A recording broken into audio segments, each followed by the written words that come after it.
योग के तो अष्टांग 8 अंग बताए 8 गए अंग हैं। हैं। जी तो उसमें यम, नियम, आसन, प्राणायाम, प्रत्याहार, ध्यान, धारणा, समाधि, जी ये अष्टांग योग है। और इन अष्टांग योग के अतिरिक्त भी एक और योग है, जी ईश्वर प्रणिधानाद्वा। जी ईश्वर का अपने हृदय में ध्यान करना, ये सबसे बड़ा योग है। अच्छा। और इसी योग को गीता जी में 3 योगों में विभाजित किया गया। जब परमात्मा कर्म से जुड़ जाते हैं जी तो वो कर्म योग हो जाता है। जी जब परमात्मा को हम भक्ति से जोड़ते हैं तो भक्ति योग हो जाता है। जी और जब परमेश्वर को हम ज्ञान से जोड़ते हैं जी। तो ज्ञान योग हो जाता है। तो ये ज्ञान या भक्ति, ये सारी चीजें कर्म से तो जुड़ती हैं गुरुदेव। भक्ति भी तो एक किस्म का कर्म है। कर्म का अर्थ यहाँ, जी कर्म का अर्थ यहाँ वैदिक कर्मों से है। अच्छा, मतलब कर्मकांड। हाँ, कर्म का। अच्छा, और भक्ति का? भक्त का मनोवृत्ति से, मनोवृत्ति से। और जो तीसरा आपने बताया ज्ञान, चिंतन। तो भक्ति और ज्ञान में चूंकि ये दोनों ही मनोवृत्ति के ऊपर आधारित होते हैं तो बड़ा बारीक अंतर होगा थोड़ा सा। तो वो क्या है? एक में मस्तिष्क प्रधान है, एक में हृदय। आहा, अद्भुत। तो मतलब ज्ञान में मस्तिष्क प्रधान हो जाता है और भक्ति में कि जब, अब ये जो मस्तिष्क और हृदय के बीच में अक्सर विभेद हम लोग सुनते आते हैं, और अक्सर आम बोलचाल की भाषा में हम लोग कह देते हैं कि बुद्धि और मन या चित्त और अहंकार। तो और इसके बीच में हमें अंतर पता नहीं होता। नाम तो पता होते हैं लेकिन अंतर पता नहीं होने के कारण हमारी अवस्था इन चारों चीज़ों में एक जैसी रहती है। तो वो अंतर कैसे पता करें? अंतर तो शास्त्रों ने व्याख्या में कर दिया है। अब शास्त्र तो सब पढ़ नहीं पाते। जब हम किसी वस्तु का मनन करते हैं जी तब मनोवृत्ति होती है। जी जब हम जानने का प्रयास करते हैं तब बुद्धि वृत्ति होती है। जी जब मान लेते हैं तो अहम वृत्ति होती है। जी। और जब चिंतन करते हैं तो चित्त वृत्ति होती है। वाह, बहुत अद्भुत। अब इसमें एक झंझट ये खड़ी हो जाती है कि ये कहा जाता है कि सत्य जो होता है, एक तो सत्य हो गया कि शाश्वत सत्य की श्रेणी में आता है, और एक सत्य ऐसा होता है कि हर व्यक्ति का अपना सत्य होता है। तो फिर इस विभ्रम की स्थिति में हम किसको सत्य मानें? शाश्वत को सत्य मानेंगे। लेकिन वो शाश्वत सत्य तो उन्होंने कहा कि लाभ हानि जीवन मरण वाली बात हो गई। लेकिन जो हर व्यक्ति का ऐसा नहीं कहा जी, ऐसा नहीं कहा जी सत्य एव सत्यम। जी, सत्य जिसका कभी नाश न हो उसी को सत्य कहते हैं। अद्भुत जी। तो शाश्वत का अर्थ जिसका कभी नाश ना हो। जी। और फिर असत्य किसको कहेंगे? उससे विपरीत जिसका नाश होता रहे। और फिर मिथ्या, जो अपने संतों ने कहा है कि ब्रह्मम सत्यम जगत मिथ्या, उन्होंने असत्य नहीं कहा। नहीं, असत्य कहा जी। असत्य, मिथ्या शब्द असत्य का पर्यायवाची है। अच्छा। और ब्रह्मम सत्यम नहीं, ब्रह्म सत्यम जगन मिथ्या। अब इसमें एक चीज़ और बड़ी हम लोगों के सामने खड़ी हो जाती है। आम बोलचाल की भाषा में हम लोग अक्सर ये कर देते हैं। उन्होंने कहा कि नहीं, हमारा गुरुजी के प्रति विश्वास है। उन्होंने कहा नहीं, गुरुजी के प्रति श्रद्धा है। किसी ने कहा नहीं, गुरुजी के प्रति आस्था है। और हम अक्सर इनको पर्यायवाची मान लेते हैं। देखिए, विश्वास जहाँ तर्क के बाद स्थिरता आती है वो विश्वास होता है, और जहाँ तर्क बिना किए ही मन रम जाता है वो श्रद्धा होती है। क्या बात है, अद्भुत। और वही जब टिकाऊ हो जाती तो आस्था हो जाती है। अब देखिए, आपने जितनी सरलता से इन तीनों चीज़ों के अंतर को स्पष्ट कर दिया, और हम लोग अभी तक क्या समझते थे कि ये तीनों कहीं ना कहीं एक दूसरे के पर्यायवाची हैं। तो विश्वास मतलब तर्क से जिस चीज़ के प्रति हमारा समर्पण पैदा हो उसको विश्वास कहेंगे। श्रद्धा मतलब जिसमें तर्क ना हो उसको हम श्रद्धा कहेंगे, और विश्वास उत्पन्न हो जाए। और जब हमारा समर्पण बिल्कुल दृढ़ हो जाए, स्थायी हो जाए, तो वह आस्था की श्रेणी में आ जाता है। गुरुदेव, एक जिज्ञासा और है कि धर्म का अर्थ क्या है और अर्थ का धर्म क्या है? पहली बात तो जो करना चाहिए वही धर्म है जी। और अन्य व्याख्याओं के पचड़े मत पड़िए। अच्छा। धर्म की तो बहुत बहुत व्याख्याएं ऋषियों ने की हैं जी। अब नोदना लक्षणोर्थो धर्म भी कहा मीमांसाकार ने। ये तो विदा ये तो विदय निश्रेष्ठ सिद्धि धर्म का न्यायकार ने। पर अपने लगभग 72 वर्ष के आध्यात्मिक अनुभव के आधार पर मैं कह सकता हूँ जी। कि जो करना चाहिए वही धर्म है जी। और जो नहीं करना चाहिए वो अधर्म है। जी। जहाँ शुड लग जाए जी, शुड, वो धर्म है। जी। और जहाँ शुड के बाद नाट लग जाए वो अधर्म है। Should not. जी। जी। और अर्थ का धर्म? अर्थ का धर्म ही कुछ नहीं होता। अच्छा। अर्थ का धर्म क्या होगा? तो अर्थ व्यर्थ है, वो तो अनर्थ है। नहीं तो उसी व्यर्थ के चक्कर में तो आज की तारीख में पूरा अनर्थ हो रहा है, क्योंकि पूरा जगत जो है उसी अर्थ की प्राप्ति की ओर भाग रहा है। Let them die, let them die, जी। लेट देम ड्राई, जी। Let them cry, but let us fly. वाह। अक्सर एक चीज और होती है, हम लोग चेष्टा करते हैं कि हम अपनी धार्मिक मान्यताओं को पुष्ट रखने के लिए अक्सर उसको विज्ञान की कसौटी पे कसने का प्रयास करते हैं और उसको विज्ञान सम्मत बनाते हैं, जबकि धर्म विज्ञान से कहीं बहुत ऊंचे स्थान पर अवस्थित है। धर्म का संबंध आस्था से जुड़ा हुआ है। जी। अब विज्ञान का आस्था से कोई लेना देना नहीं। लेकिन आजकल ये प्रचलन में अक्सर देखा जा रहा है कि लोग उसको वैज्ञानिक तरीके से कहीं ना कहीं पुष्ट करके धर्म के प्रति अपनी वैधता घोषित करने का प्रयास करते हैं कि देखिए विज्ञान भी यह कह रहा है। ये तो उनका पक्ष अलग होगा जी। पर मैं जो चर्चा कर रहा हूँ जी। अब माता पिता की सेवा करना है हमारा धर्म है। जी। अभी क्या वैज्ञानिक इसमें कौन सी विज्ञान की कसौटी पर कसेंगे बताओ?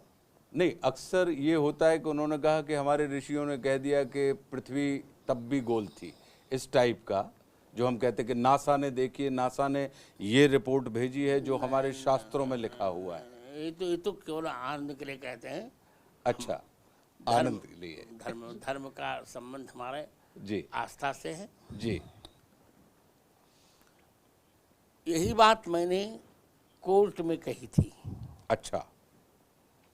उन्होंने कहा कि राम जन्मभूमि को आप वैज्ञानिक मैंने कहा देखिए यहाँ विज्ञान कुछ काम नहीं, आस्था यहाँ काम करेगी। जी। करोड़ों वर्षों से हिंदुओं की आस्था है कि यहीं पर राम जी का जन्म हुआ था, इसलिए यह प्रमाण है। जी। मैंने उन लोगों से कहा था कि तुम कहते हो ना कि अमुक स्थान पर मोहम्मद साहब का बाद रखा हुआ है। जी। क्या इसमें क्या विज्ञान तुम्हारा है बताओ? कैसे माना जाए कि मोहम्मद साहब की दाढ़ी का ही बाल हो सकता है और किसी का बाल वहाँ रख दिया गया तो क्या करोगे? जी। तो वहाँ केवल मान लेना पड़ता है। जी। मतलब तर्क की कसौटी पे आस्था नहीं कसी जाती, आस्था का अपना विज्ञान होता है, यानी धर्म का अपना विज्ञान होता है और विज्ञान का अपना धर्म होता है। तो जो हमारे संतों ने कहा है वो शायद धर्म और विज्ञान के बीच में जो संगति हुई है उसका सिर्फ एक ही कारण है कि आप धर्म के विज्ञान को समझिए और विज्ञान के धर्म को समझिए। ये यही कहना चाह रहे थे। जी। आज ऐसा हम लोग कहते हैं कि भगवान परमात्मा की कथा हमारी व्यथा को समाप्त करने का काम करती है, लेकिन आज की तारीख में हम देख रहे हैं कि धर्म जो जितना सरल है उसको धारण करने मात्र से उतने ही हम जटिल होते जा रहे हैं और हमारी व्यथाओं में वृद्धि होती जा रही है। समस्या इस बात की है कि हम शास्त्रीय सिद्धांतों को समझ ही नहीं पा रहे हैं क्योंकि हमारे अंदर आ गया है ईगो। और एक मैं आलंकारिक भाषा में बोलूं तो ईगो के साथ जुड़ते हैं गोविंद भगवान। जी ईगो को देखकर गोविंद कह देते हैं तू अपना ईगो संभाल, आई गो, मैं जाता हूं जो। ओके, बहुत अच्छी बात कही आपने। जी ईगो को देखकर भगवान तुरंत आई गो कह देते हैं। अच्छा। तो ज्यों ज्यों हमारा ईगो कम होगा जी त्यों त्यों गोविंद हमारे निकट आएंगे जी और हमारी समस्याओं का समाधान होता जाएगा। जी। लेकिन ये जिन प्रतिष्ठित लोगों से, या ये कहें कि जिन पहुंचे हुए लोगों से हमको ईगो समाप्ति की दिशा में निर्देश मिलने चाहिए और इसी कारण हम उनके श्री चरणों में विराजते हैं, वो फिर इसका समापन का सूत्र हमको क्यों नहीं दे पा रहे आम स्वयं जनता? उनके पास ईगो है से, तो वो क्यों हो रहा है जब वो धर्म के प्रतिमान हैं, धर्म को धारण किए हुए हैं? कौन से जिसके पास ईगो है वो धर्म को धारण ही नहीं कर सकता। एक जंगल में आप जानते हैं एक कहावत है कि एक जंगल में दो शेर नहीं रहा करते, एक ही शेर रहा करता है। जी या तो हृदय में ईगो रह ले या तो गोविंद रह ले। जी। लेकिन अब हम लोग तो आम लोग हैं, अब तो दोनों तो नहीं रह सकते। तो हम आम लोग उसी निर्देश को कि हम अपने अंदर के ईगो को समाप्त करवाने के लिए उन श्री चरणों का आश्रय ग्रहण करते हैं जिनके जो गोविंद से निकट हों, जो गोविंद से निकट हों, और गोविंद की चर्चा करने वाले को हम गोविंद के निकट मान लेते हैं। तो चर्चा गोविंद की कर कहाँ कौन रहा है? अब गोविंद के नाम पे तो चर्चा हो रही है। नहीं। गुरुदेव यदि गोविंद की चर्चा कोई करने लग जाएगा ना जी, ईगो रहेगा ही नहीं। जी, क्योंकि ये आज की तारीख में बड़ा संकट खड़ा हो रहा नहीं, है। मैं कहने जा रहा हूँ संकट कोई संकट नहीं है। जी मैं आपको परिभाषा बता रहा हूँ। जी यदि गोविंद की चर्चा कोई करने ही लग जाएगा तो ईगो रहेगा नहीं। जी तब क्या होगा ईगो? जी। तब तो बस चकाचक मस्त रहो मस्ती में, आग लगे बस्ती में। जी गुरुदेव, हमारे बुजुर्गों ने, पूर्व के ऋषि मुनियों ने समाज को व्यवस्थित रूप से संचालित करने के लिए एक वर्णाश्रम व्यवस्था हम लोगों के सामने स्पष्ट की कि ब्रह्मचर्य आश्रम हो गया, उसके बाद इस अवस्था के बाद आप गृहस्थ आश्रम में प्रवेश कीजिए, फिर उसके बाद आप संन्यास वानप्रस्थ की तरफ, संन्यास आश्रम की तरफ जाएं, वानप्रस्थ की तरफ जाएं। ये जो व्यवस्था है आज के दौर में हम ऐसा क्या करें, क्योंकि समय काल परिस्थिति सब बदल गई है, कि ये सिर्फ हमारे चिंतन या विचार का ही विषय नहीं, आचरण में हम इसको ढाल सकें। वर्ण और आश्रम ये हमने नहीं बनाए। जी। चातुर्वर्ण्यम मया सृष्टम जी गुण कर्म विभागशः। गुण और कर्म के विभाग के अनुसार भगवान ने ही वर्णाश्रम की व्यवस्था की। जैसे पोस्टें होती हैं नहीं, जी IAS होता है, PCS होता है, RSS होता है, जी तो अमुक योग्यता को जो पार कर ले वो IAS हो जाता है, अमुक को कलेक्टर, अमुक कमिश्नर। उसी प्रकार भिन्न भिन्न योग्यताएं हैं, उन योग्यताओं को जो प्राप्त कर ले वो ब्राह्मण हो गया, अमुक को जो क्षत्रिय, वो जो भी जन्मना। जी। क्योंकि कर्म से नहीं निर्धारण कर सकते हम, जी जन्मना ही निर्धारण किया जा सकता है। जी तो जैसे कोई अच्छे कुल में उत्पन्न हुआ तो इसका अर्थ है कि उसने अपनी योग्यता उस कंपटीशन को उसने कंप्लीट कर लिया है। जी। अब हो गया ब्राह्मण, अब आगे जो कर्म करेगा उसको वो भोगेगा अपना कर्म। या तो उसकी सर्विस निरस्त हो जाएगी या दंड मिलेगा। जी पर वर्णाश्रम व्यवस्था तो चलती रहेगी, वो प्रामाणिक है। जी भगवान ने ही बनाया है वर्णाश्रम व्यवस्था। जी। इसलिए हमें वर्णाश्रम व्यवस्था का विरोध नहीं करना चाहिए। और वर्णाश्रम व्यवस्था में कोई हीन नहीं है, ये मुझे ये भी कहना है।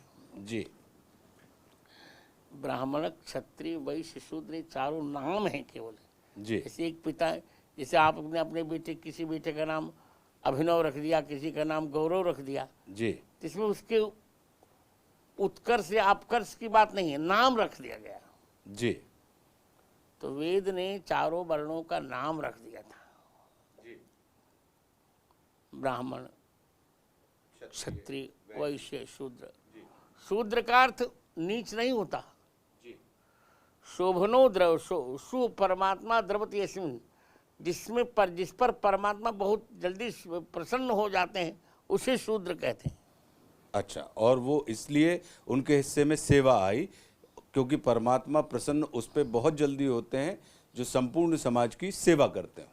समाज की सेवा करने के लिए क्या, राष्ट्र की सेवा करने के लिए कहा जी कि राष्ट्र की सेवा करो। जी अब जीवन भर थोड़े वो ब्राह्मण का चप्पल उठाता रहेगा, जी नहीं। जी। अब इसमें गुरुजी जैसे ब्रह्मचर्य हमसे कहा गया कि हमको ब्रह्मचर्य धारण करना चाहिए अपने चरित्र के निर्माण के लिए। हाँ, फिर उन्होंने कहा कि गृहस्थ आश्रम में एक आयु के बाद आप प्रवेश करें। फिर कहा गया कि नहीं भाई, एक आयु के बाद आप वानप्रस्थ ही हो जाएं। फिर अपने चरित्र का निर्माण करने के लिए आप फिर संन्यास की अवस्था को धारण करें। तो वर्तमान युग में रहते हुए हम इन तमाम दिशा निर्देशों का पालन कैसे कर सकते हैं? कर सकते हैं। और एक व्यवस्था और भी है जी। ये तो सामान्य व्यक्ति के लिए व्यवस्था हुई कि पहले वो ब्रह्मचर्य का पालन करे, फिर गृहस्थ का पालन करे, फिर वानप्रस्थ का, फिर संन्यास का। जी। और एक श्रुति और यदहरेव निर्विद्येत तदहर, यदहरेव विरजेत तदहरेव निर्विद्येत। जिस समय व्यक्ति को वैराग्य हो जाए उसी समय वो संन्यास ले सकता है।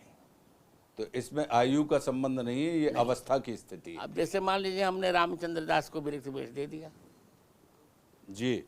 अब इनको विरक्त वेश, गृहस्थाश्रम को पहले इनको विरक्त वेश दे दिया जी। तो हम जान गए जी। कि ये व्यक्ति अब निर्वीण हो चुका, अब संन्यास को संभाल सकता है।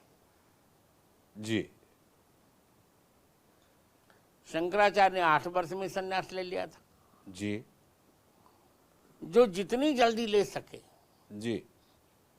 हमारी अवधि की कहावत है, टूटही घोड़ी सांझे पलान ले चाहे। जी। जब घोड़ी कमजोर हो तो शाम को ही उसकी यात्रा शुरू कर देनी चाहिए। अब शरीर का क्या भरोसा, जितना जल्दी हो सके उतना भगवान का भजन जल्दी करना चाहिए।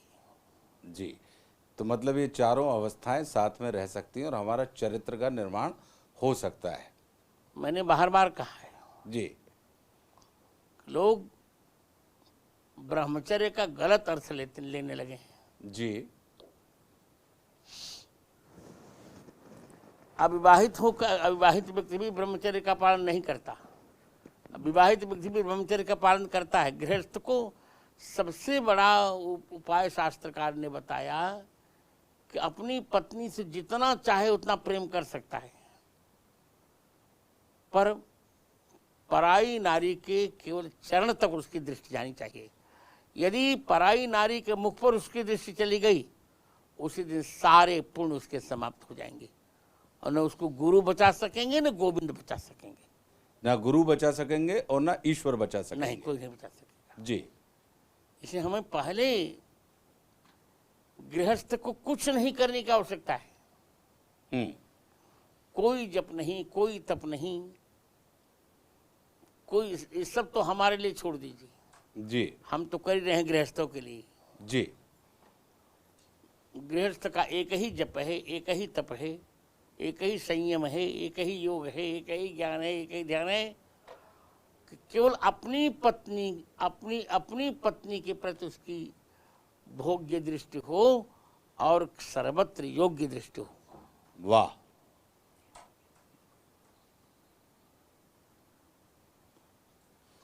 इसे भगवान राम को तापसो ब्रह्मचारिणो कहा गया। जी।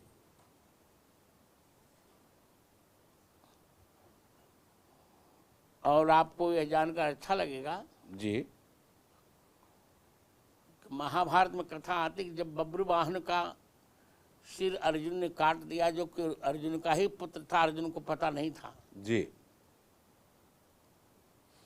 और चित्रांगदा ने कहा कि इसको जिला दिया जाए। जी। तो भगवान कृष्ण ने कहा कि रामावतार में सीता जी के अतिरिक्त किसी नारी का मैंने चिंतन नहीं किया, तो मेरे उसी पुण्य से बब्रवाहन जीवित हो जाए, और वही हो गया। वाह, अद्भुत। गुरुजी, एक और हम लोगों के आज की तारीख में नए बच्चों के सामने ये खड़ा होता है कि वो अक्सर कह देते हैं कि no, I am not religious but I am spiritual. ये गलत है। वो क्या अंतर है? गलत है। रिलीजियस और स्पिरिचुअल दोनों पर्यायवाची ही हैं। जो स्पिरिचुअल होगा वही रिलीजियस हो सकता है। थोड़ा सा इसके ऊपर हल्का सा प्रकाश डालेंगे देखिए, सरलता के लिए? रिलीजियस का अर्थ होता है धार्मिक, जी स्पिरिचुअल का अर्थ होता है आध्यात्मिक। जी। तो धर्म ही तो अध्यात्म है। थोड़ा सा अगर इसकी व्याख्या कर देंगे आप मैं हल्का सा। अध्यात्म का अर्थ है जहाँ आत्मा का चिंतन हो, जी। और धर्म का अर्थ है उसी चिंतन को जो जहाँ धारण किया जाए। कि मतलब जो विचार है उसको आचार में परिवर्तित कर दें। प्रवृत्ति, हमारे आचार में प्रवृत्ति कर लो। जी। तो जहाँ पे आचार और विचार के बीच में एक रूपता आ जाती है तो वो धर्म और आध्यात्म का सुखद योग हो जाता है। बिल्कुल हो जाता है। गुरुदेव, एक संत कबीर बड़ी उलट बांस में बात करते थे, और बड़ा एक उनकी एक चीज़ सुनने में आती है। हम चाह रहे हैं कि उसकी अगर आप व्याख्या कर दें, क्योंकि बात बड़ी उल्टी है कि कबीर दास की उल्टी बांसी, कंबल, बरसे और भीगे पानी, ये क्या है? कुछ नहीं है। उल्टी बानी का अर्थ होता हम समझ नहीं पा रहे। हाँ जी। उल्टी बानी होता जो जल्दी समझ में न आए। जी। संस्कृत में जल को कम कहते हैं। जल को कम कहते हैं? कम कहते हैं। अच्छा। इसे नव कंज लोचन कंज मुख कर कंज पद कंजारुणम कहा गया ना। जी। और कम माने आंसू ही, जल ही जिसका बल है वो क्या है? आंख। आंख। तो भगवान के प्रेम में कंबल माने आंख, आंख बरस रही है जी। और उसको पूछते पूछते हाथ, पानी माने हाथ भीग रहा है। वाह। तो मतलब कबीर दास की उल्टी बांसी, उल्टी बानी, बरसे कंबल और भीगे पानी। एक चीज और आती है गुरुदेव कि कहा जाता है कि बिनु हरि कृपा मिले ही नहीं संता, और दूसरी तरफ ये बात आती है कि गुरु गोविंद दो खड़े, कि मतलब परमात्मा की जब तक कृपा ना हो तब तक संत का आश्रय हमें नहीं मिलता। और दूसरी तरफ ये कहा जाता है कि संत के अगर आप आश्रय में नहीं, आपने वो विषय अलग हो गया दोनों का। जी। संत तो हरि की कृपा से मिलते हैं जी। पर हमारे सामने दोनों खड़े हैं, गुरुदेव खड़े हों जी और गुरु खड़े हों जी। यहाँ वो संत की परवन। अब किसको प्रणाम किया जाए? जी। तो पहले गुरु को प्रणाम करना चाहिए, क्योंकि गुरु की कृपा से ही गोविंद के दर्शन हो पाते। वाह। लेकिन अगर हरि कृपा हमारे ऊपर नहीं है तो हमें संत का आश्रय नहीं मिलेगा। नहीं मिलेगा। मैं बार बार कह रहा हूँ, विषय ही आपने अलग अलग कर दिया ना। दोनों चैप्टर अलग अलग हैं। नहीं, मैं अभी अब पहले ही चैप्टर पे आ रहा हूं। तो हरि की कृपा अगर हमारे ऊपर है तो सामान्य संत मिल जाएंगे। और हाँ, इसी विषय पे मैं आ रहा हूं। और गुरु जो होता है ना जी, ओ, उसकी विलक्षणता तो बहुत विचित्र है। थोड़ा सा उसके ऊपर प्रकाश डाल देंगे। गुरु अहेतुक वो हरि की कृपा की भी अपेक्षा नहीं करता। गुरु कोई अपेक्षा नहीं करता जी। हरि उसकी अपेक्षा करे। तुमते अधिक गुरु ही जी जानी। गुरु से हरि से अधिक बड़ा होता है जी। पर गुरु हरि नहीं होता। आजकल गुरु हरि कहने लगे हैं, ये गलत है। अच्छा। नहीं, आज की तारीख में तो प्रचलन ये हो रहा है कि शिष्य जो है वो अपने गुरु का परिचय बन जाता है। वो खुद ही, मतलब चेला जो है वो गुरुजी से ज्यादा। ठीक, ऐसा कभी हो नहीं सकता। जी। गुरु ही रहेगा, चेला ही रहेगा। नहीं, कलयुग के लौकिक दृष्टिकोण के हिसाब से जिसके कारण हम लोगों को असुविधा होती है और जिसके कारण हमारी व्यथा में वृद्धि होती है, व्यथा समाप्त नहीं होती, तो इसका क्या कारण है? क्या हम धर्म के मर्म को समझ नहीं पा रहे हम समझ नहीं पा रहे या समझा नहीं पा रहे? नहीं, जिनसे हम समझ नहीं पा रहे हैं जी, और समझा भी नहीं पा रहे हैं। तो फिर कैसे मार्ग निकलेगा गुरुदेव? बस भगवान निकाले, गुरुदेव निकालेंगे, गुरुदेव के चरण को पकड़े रहिए, निकल जाएगा। भरोसो दृढ़ चरणन केरो, श्री वल्लभ नख चंद्र छटा बिनु, सब जग माहे अंधेरो। नहीं, आपका बहुत बहुत धन्यवाद गुरुदेव। बस ऐसी कृपा आप हम सब पे बनाए रखें, क्योंकि बहुत से सामान्य से प्रश्न थे जो आम जनता में प्रचलित होते रहते हैं, जिसके कारण हमारे अंदर भ्रम पैदा होता है। तो आज आपका हृदय से धन्यवाद कि आपने कुछ हमारे भ्रमों का निवारण किया। ऐसी कृपा बस बनाए रखें। नहीं, मैं तो चूंकि एक संप्रदाय का जगत गुरु हूँ, मैंने कहा है कि तीन कैटेगरीज हैं जी 3 श्रेणियां हैं जी, गुरु, जगत गुरु और सदगुरु। जी सदगुरु केवल एक शिष्य अपने शिष्य भर की जिज्ञासा का समाधान करता है, जी, जगत गुरु संसार के सभी शिष्यों की जिज्ञासाओं का समाधान करने की पात्रता रखता है। इसे जगत गुरु शाश्वतम तुरीमेव केवलम। जी। नहीं तो हम अभिभूत हैं कि हमारे ऊपर सदगुरु की कृपा से जगत गुरु की कृपा हमें लगातार मिल रही है। तो आपका बहुत बहुत धन्यवाद कि आपने हरिहर तीर्थ में उपस्थित होकर हम सबको अपनी कृपा से अभिभूत किया। हम अनुग्रहित हैं। जय श्री सीताराम। जय श्री सीताराम गुरुदेव।